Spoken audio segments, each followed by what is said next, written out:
I've talked numerous times in the past 6 months or so about the cost of self-storage construction going up because of the steel tariffs. Now, I don't know your political leanings, whether you're for the person in the White House or against the person in the White House. Really doesn't matter. One thing that's for sure is that because of the protectionist policies that are now in place, the cost of steel and self-storage construction has gone up. How does it affect the self-storage industry? Well, let's take a look.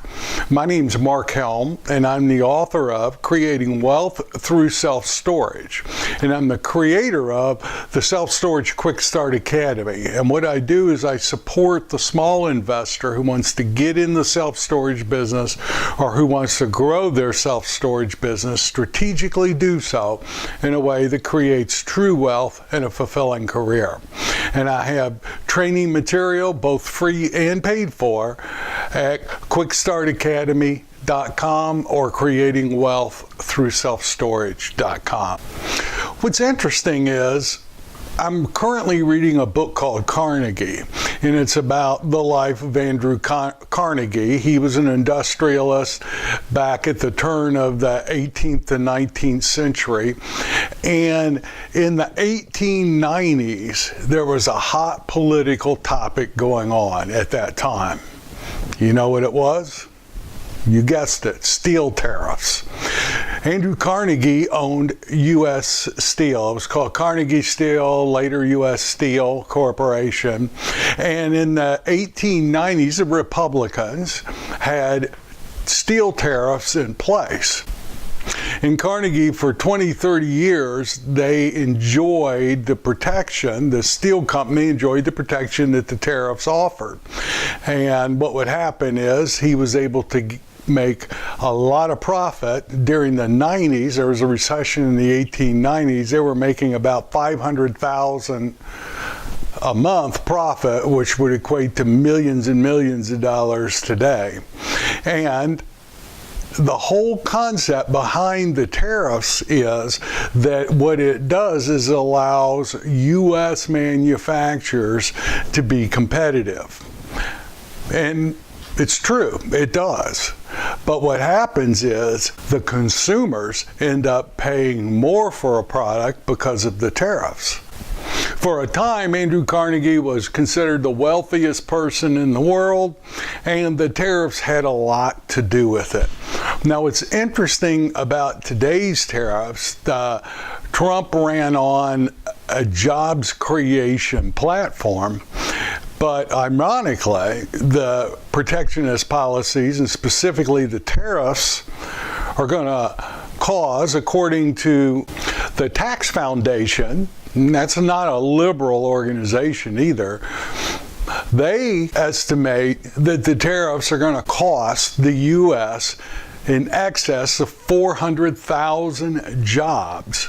Now, in the steel industry, more jobs will be created. But this organization estimates for every one job created in the steel industry, 16 are going to be lost in other industries.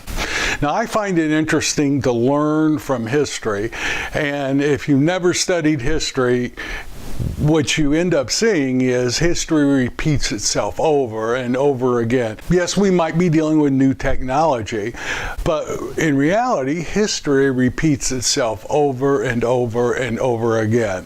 The players are different. The specific items you're dealing with are different, but the same themes keep repeating themselves.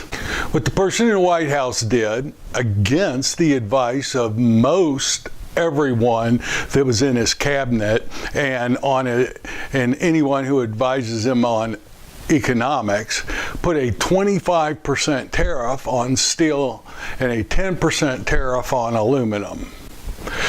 When he put that tariff in place, and all of a sudden the foreign steel coming in was priced at a point that was equal to or slightly higher than what you could buy U.S. steel for, what happened is that the U.S. steel companies were not tooled up and ready to meet the demand that was happening in the U.S. at that time.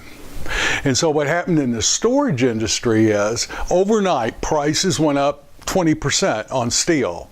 And that passes through to the consumer. Yes, the fabricators did eat some of that cost, but the majority of it got passed through to the consumer. And also, in our case anyway, just as importantly, the lead time for the fabrication, or in other words, when the fabricator could actually get the steel, increased dramatically. My thought that the U.S. steel companies really took advantage of this tariff. Overnight, the prices went up. How much did they go up?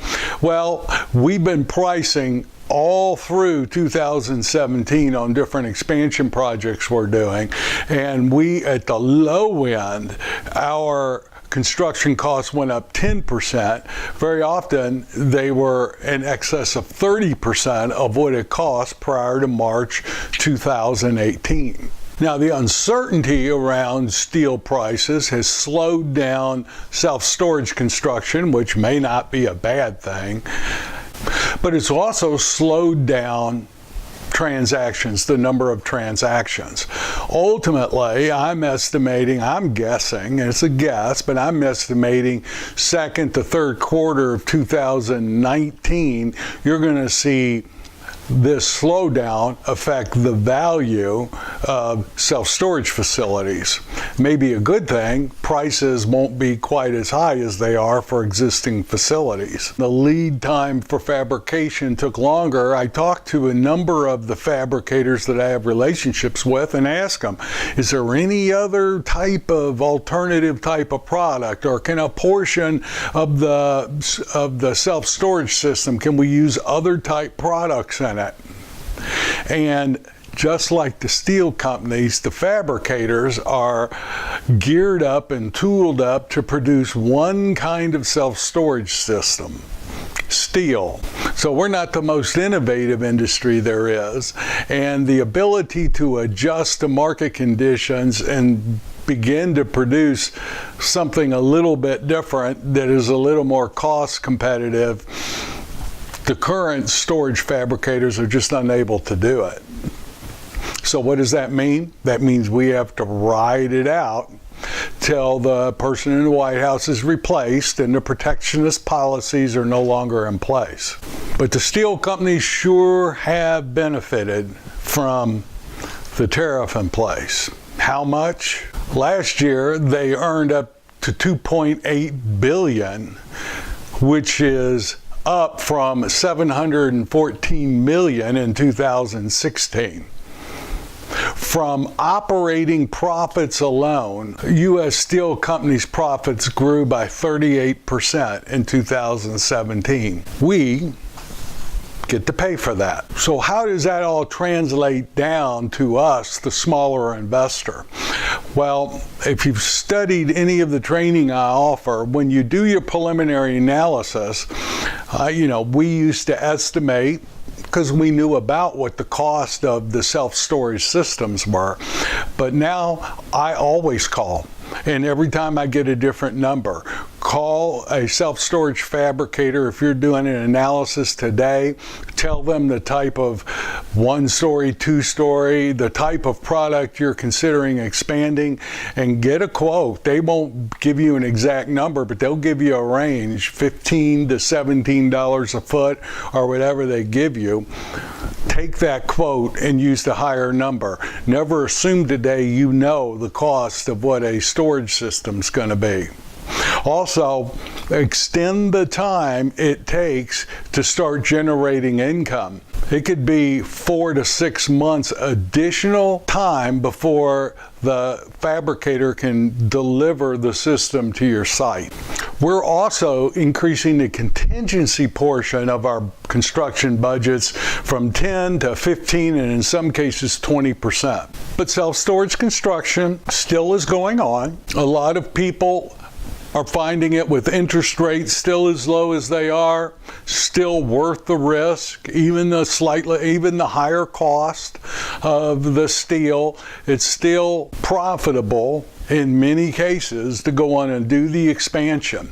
That's why it's absolutely critical as a small investor that you know what's a win for you. In other words, what is your cash on cash return, or what is your business strategy that you must hit? What is the internal rate of return? Whatever your business metrics are, if you run the analysis, and even with the higher steel prices, looks like you can hit that benchmark number, then do the deal. The time to get in storage is now. The sooner you start generating income, the sooner you'll start creating the wealth that this product has to offer. Just be strategic, just be smart, and know your numbers. Yes, it's harder to make deals work. There's a number of deals that may have worked for us a year ago that no longer work. This might not be a totally bad thing. It tends to weed out the people who don't know what they're doing. And yes, there are a lot of submarkets that are overbuilt too. So when you have the higher prices of construction costs, a lot of submarkets being overbuilt, you've got to know what you're doing. You got to know the health of that submarket, and you got to know your numbers. But that might be a really good thing for us, because there'll be less of us out there doing the expansions, doing the value add plays. So if there's less of us out there, then the prices for what we have to pay for existing self-storage will probably go down. Our job as a small investor is to locate the submarkets that are still underserved. In other words, there's more demand than supply in those submarkets, and to offer our product into those markets. You do that, you'll create true wealth and a fulfilling career in this fantastic business of self-storage. Thank you very much. My name's Mark Helm. I'm the author of Creating Wealth Through Self-Storage, and I'm the creator of the Storage World Analyzer. That's the financial analysis tool. It's a cloud-based tool specifically designed for the self-storage industry. It's what we use to analyze the cash flows, and we enter our construction budgets in those, and that will tell us if we're going to hit our benchmark numbers or not, and what we have to offer in order to hit those numbers. If you're using Excel, great, but I invite you to explore using the Storage World Analyzer. Thank you very much. I look forward to being with you next week, and I'll see you then.